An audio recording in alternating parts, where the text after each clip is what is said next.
Welcome to the show, swim runners, triathletes, swimmers, endurance aficionados. It's great to be back. Every other week, me and the fantastic Nancy are talking about everything regarding swimrun.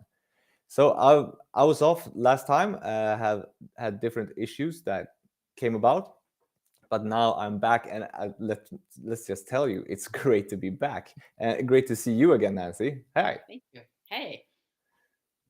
So this episode, I will have my little show and tell about paddles, pool buoys, and different equipment that you can use to get faster in racing and make training more fun.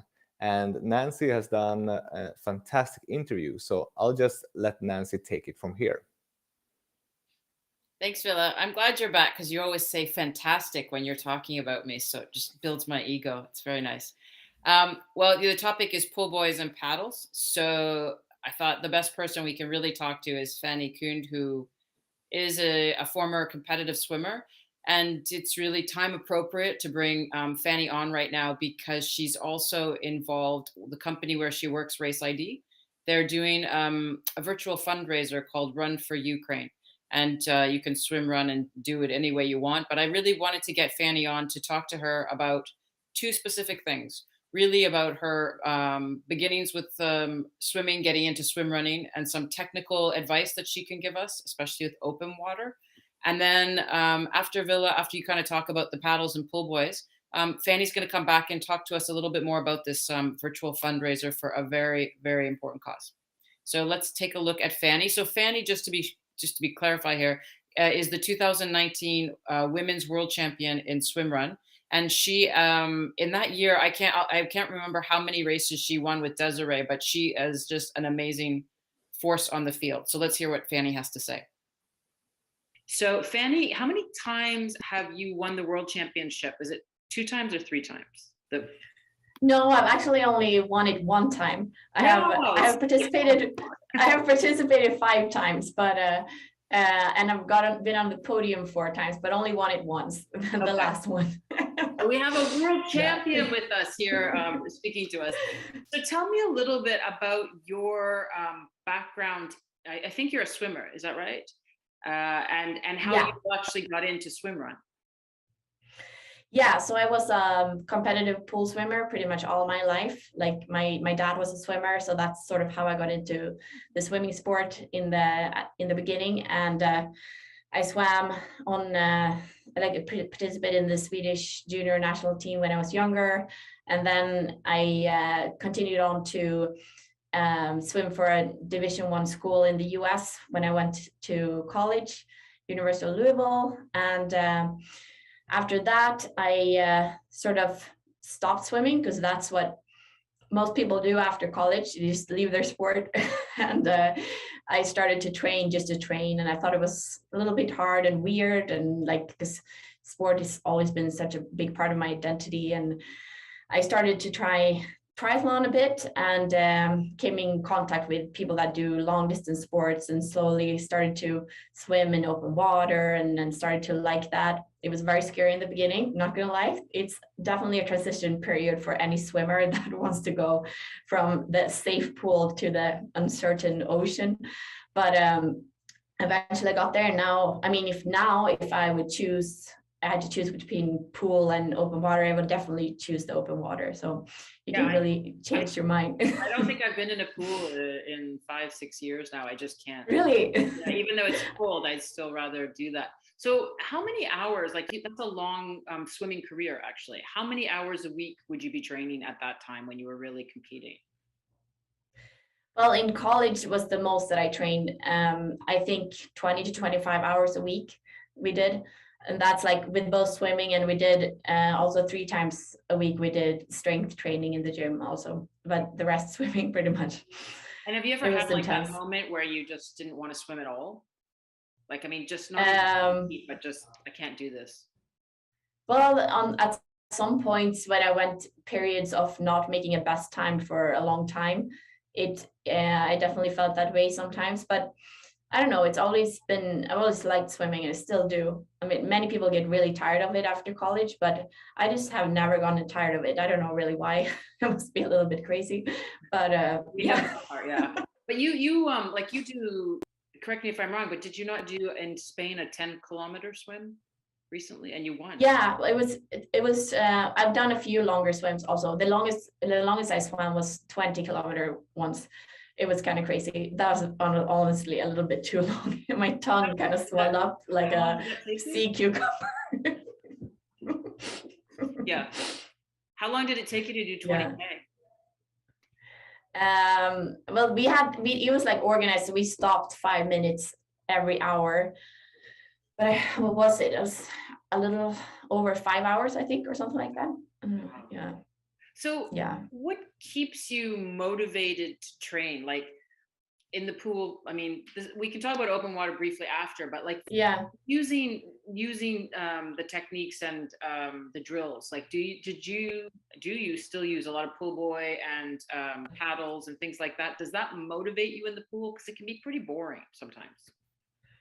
Yeah, I mean, I know maybe people that think about swimming in a pool think about just going in and doing 40 laps and that's it and get out. But I don't know, I never think about it that way, because you have so much opportunity to vary your training. Like you have 4 strokes if you swim 4 strokes, and you have usually a few different speeds, like easy and fast and medium speed, or whichever you go by. And then you have also all this equipment you can use. So I definitely still use a lot of equipment. Sometimes I swim with fins, sometimes with paddles, and sometimes fins and paddles and pull buoys. It's a good way to vary your training, absolutely, and also can help you build leg strength if you use fins. And also, especially for swim runners, I think it's good to train in the pool with paddles as well to get used to it. What is your favorite, like what's your favorite drill to do? Drill, well, for drills, one that I think is very useful if I feel like somehow having a day where I just don't feel right in the water and I feel a little bit bad in my stroke, I really like to do the distance per stroke exercise. That's when you try to get as far as you can on each stroke. And a good way to do it is like do maybe 4 50s, and you do the first 50, you count your strokes, and then the next one you try to decrease 2, and you go like that. And usually it's possible, and you go the same time.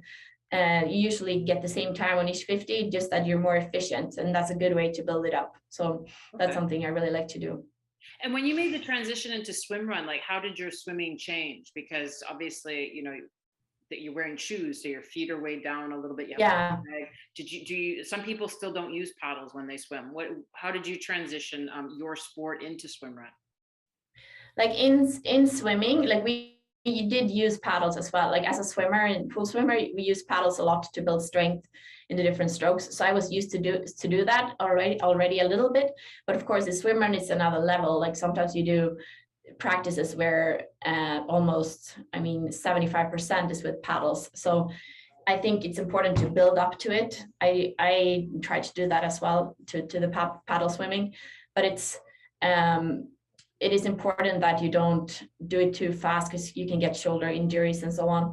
But I definitely think that it's a different way of swimming Swimrun, because you have the pull buoy that lets you float, and then the paddles. So it can feel very hard if you have done a lot of that type of swimming with a wetsuit, the pool buoy, the paddles. Like you float a lot, you get a totally different position in the water. And I would say it's easier because you don't use your legs at all, which takes up a lot of oxygen and energy, and you just use your arms. And when you go back to the pool, it can feel really hard because your legs usually sink down a little bit, and it gets harder. And that can make you a little bit lose your normal swimming technique, it can be dangerous. Like I don't want to lose my technique of being able to swim without anything. So I try to do a lot of swimming natural also without any equipment. I think if you want to also swim and not only swim and Swimrun, it's important to not only swim with paddles all the time. Okay. And what about what about the open water? Like, what were some of the big fears you had? And is there any trick that you had that helped you get over that? Like, I just wrote something about, like, when I first started, I used to think my air bubbles were jellyfish. Well, you were in Spain, so you had jellyfish, right? I mean, there was that fear, but Yeah, you know, like, how that was going to be. I How was know. you going into the open water? And yeah, just did you have any real mental things that helped you get over those hurdles? Yeah, I mean, I started swimming over water in Sweden in dark lakes, and Oh, to be honest, when I started, I didn't. I closed my eyes when I looked down on the water because I didn't want to see. Like, I don't know, you couldn't see, but I thought I felt more safe. Like, I would like close my eyes and then look up and and open my eyes when I was breathing. So it took me a while, I remember, to do that a few times, but then eventually started looking a little bit and get used to it. But I definitely like much better like swimming here in Miami. Usually the water is really, really clear, so you see everything. But I still get scared. I love swimming, but I have a tremendous respect for the ocean, and I don't like swimming by myself. I think you should always swim with someone for safety. And I don't know, just even if there's a like a slower or faster swimmer that are 20 meters ahead or behind me, I still feel more safe than going out by myself, you know. I think that it's important that we never lose respect for the ocean, because it is always going to have more power over us, and we just have to respect that and go with it. But yeah, definitely, I still get scared sometimes, but okay. the benefits of swimming in the ocean is so much greater than those fears. So Wow, a lot of a lot of great tips, and I mean, Fanny is an amazing person, amazing swim runner, and well, super stoked on that interview. Yeah, she's even when I watch that, she just makes me smile every time I see her because I feel like she really embraces what a champion is about, like on the field, out of them, and just as a human being. Like her, I don't know, her warmth is really contagious, and really right now we need a lot of that. So I thought she was really concise in what she said and gave some really great tips. But Vil, I think you're going to take us through some more maybe drills, tips using pull boys and paddles. Yeah, so tonight's Perfect. episode is all about the pool boys, the paddles, and some alternatives that you may or may not want to use in your swim run racing. Starting with pool boys. Obviously, they come in a lot of different shapes and sizes. For this week's show, I'm just gonna use mine that I've been using for swim runs for the last, I guess, 5 years, 6 years. It has its dents and patina, so to say. But just to show you an example of a pool boy. Uh, Talking about pool boys, you should think about it. Gives you two things. One, it makes your leg, you stop kicking, so your legs are gonna be still, and you're gonna get help with your buoyancy. Naturally, if you look at your body, and this pen will be the example, this is your upper part of your body, and this is your legs. Naturally, your legs will start to sink. Why? Well, because in the upper part of your body, you have your lungs, which are filled with air, which gives you buoyancy. And if that part of the body gets buoyancy, naturally, your legs are starting to sink. This will increase even further in swim run, of course, since you have shoes on and a wetsuit on your mostly upper part of your body. So at the end of it, you're kind of walking slowly, which creates a lot of drag. Having a pool boy will make you have a great position in the water, obviously, and it will take away your kicking so you can rest your legs while swimming. Two great things. But can you have too much float is the question. Well, I would say yes. I argue for that because if you get too much float, since your lumbar back and your core will have to hold everything together, getting too much float here and you're trying to look up, well, this pen is obviously really stiff, just like a triathlete or a swim runner.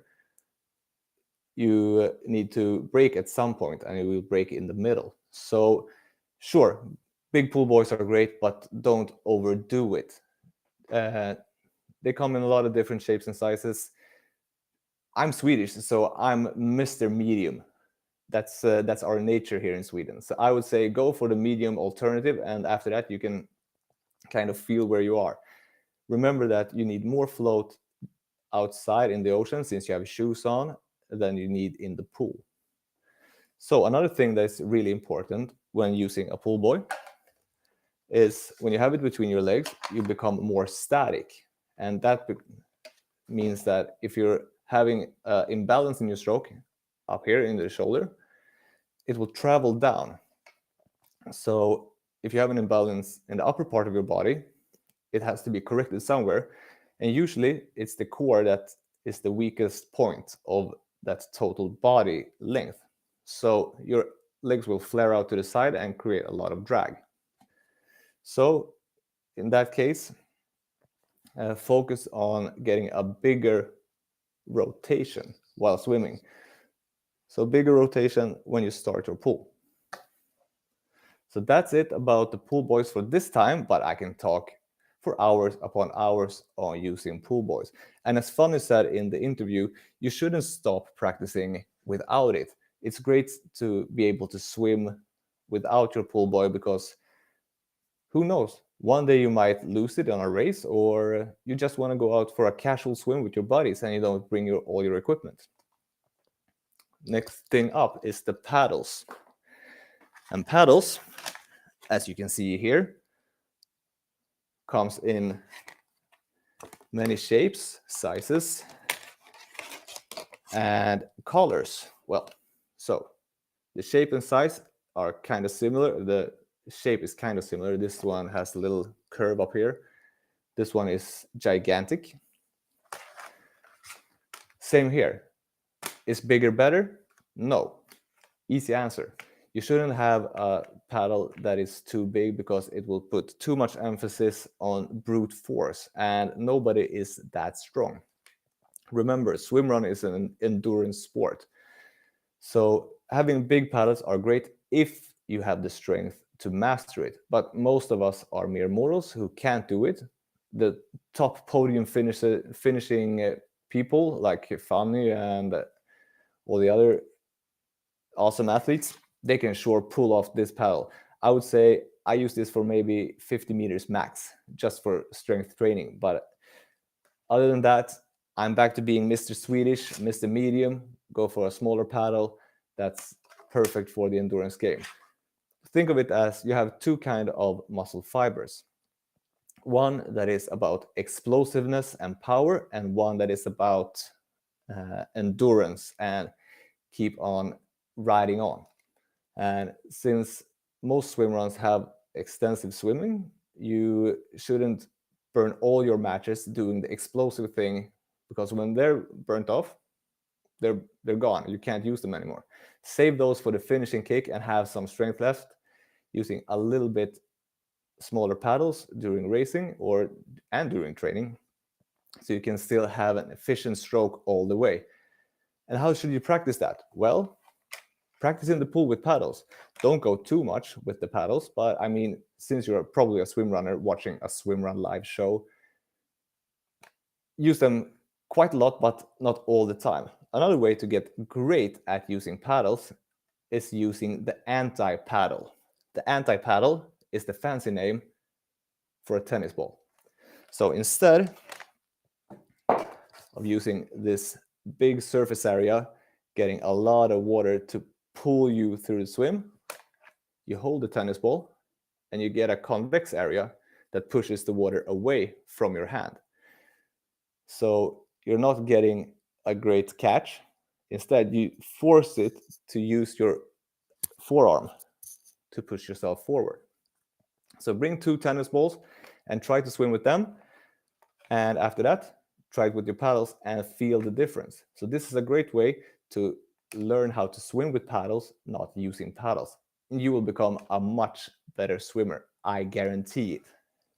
Another tip about paddles are, if you're uncertain about which paddle to use during a race, you have trained a lot with the smaller paddles and you want to go a size up, but it's a little bit too big, is this.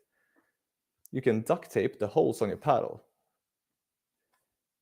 And you start the race like this. And when you get tired and can't keep on, you just remove the duct tape.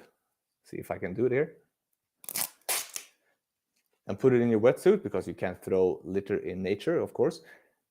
And keep on doing the rest of the race without the duct tape. And it gets a little bit easier. So going from the pool buoy and paddles, you have alternatives that you can use in racing and in training, of course. So an alternative is swimming with fins. Great in practice. This will be great. I mean, kicking in swimming, if you're just talking swimming here, will give you about 5% of your propulsion forward, 5 to 10%, depending on if you're a sprinter. But I mean, let's face it, we're not sprinters. So 5% of propulsion forward, but it will cost you a lot of energy because all of your big muscles in your butt and in your legs are working. So it costs 20 to 30% of your energy, but only gives you 5% effect. So I would say during racing, probably not, but a great alternative and a great way to work on your endurance, because I mean, it will suck the oxygen out of your blood. And another thing is that you can put more flotation on different parts of your bodies if you need that. So I'm not entirely sure on the English word for this. So I think it's camping sit pads. I have no idea. But these that you bring out on your camping trips so you don't get wet, you can cut them out and put in your socks. You can put them in your wetsuit for more flotation. A great way. I mean, it doesn't weigh anything. So I mean, put it in, if you have knee-high socks, put it in your socks and you get a little bit more float. Why not? So this is kind of it about my show and tell for this time. I would say the paddles and pool buoy in combination, it enhances everything great about your stroke. It also enhances everything that you need to be working on. So be cautious and be aware of your swimming. I mean, lots of swimming is, I have to keep doing it because if I stop swimming, I'll probably sink. But now you're using a pool buoy, so you'll float a little bit. Either way, you can start thinking about what part of my stroke do I need to work on. So two great things. You get faster, it gets more fun, and it will show you what you need to be working on. So this is that for this week's show and tell. I'll come back talking about glasses in another episode. Wow, Phil, that was like super informative. Wow. I feel like I should use some of that foam in my bra. It might help some of my flotation problems. But that was like really, I've never heard about the tennis ball, so I might give that a try. And I might also add that is it me or are your biceps getting bigger? Have you been working out? Glad you asked. I've been working out like crazy. I think my biceps are still in the straw percentage, but I have been gaining weight. So hopefully one day it will pack up into my arms.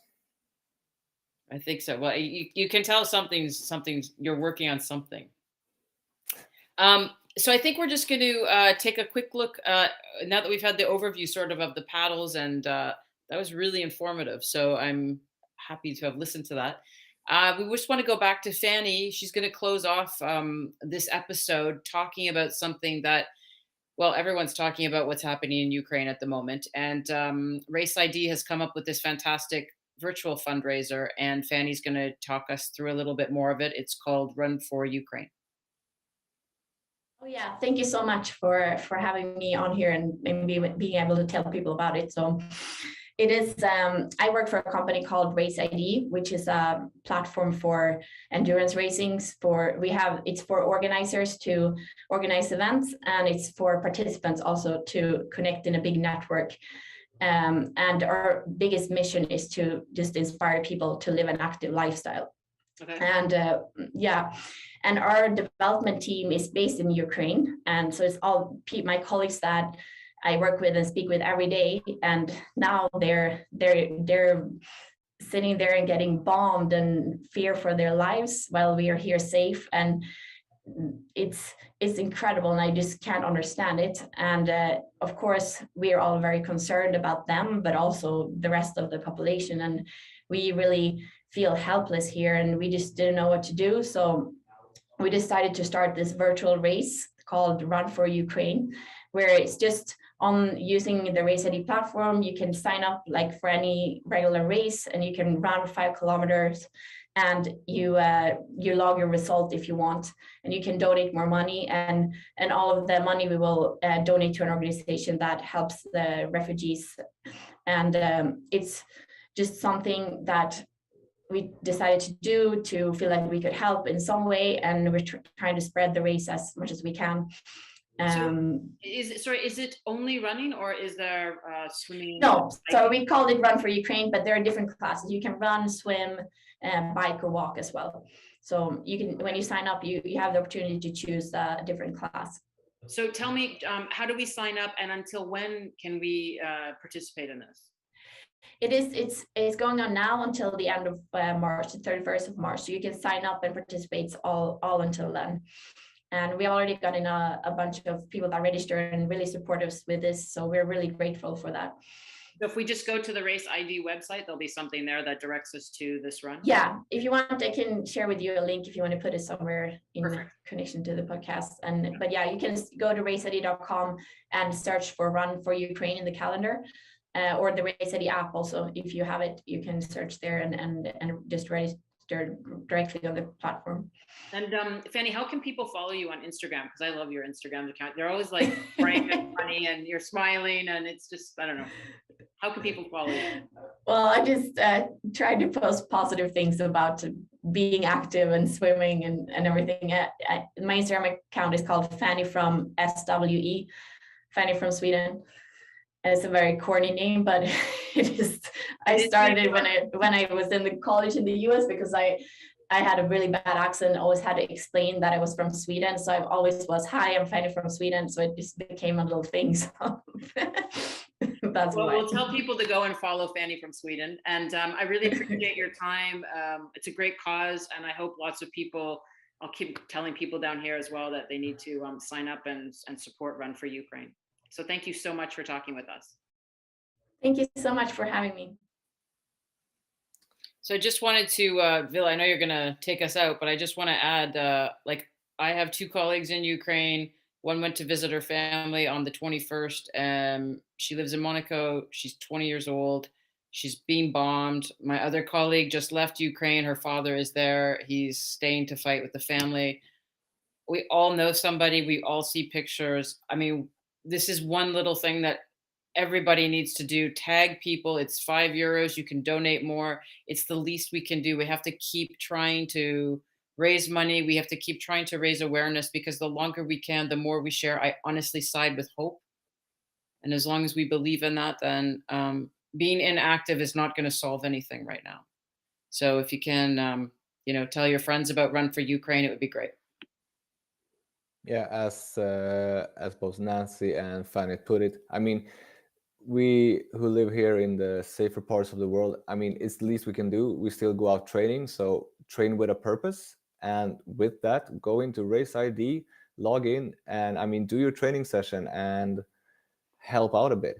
And with that said, thank you for tonight. Thank you for this episode. It's been great to be back, and we'll see each other soon. Bye. Bye.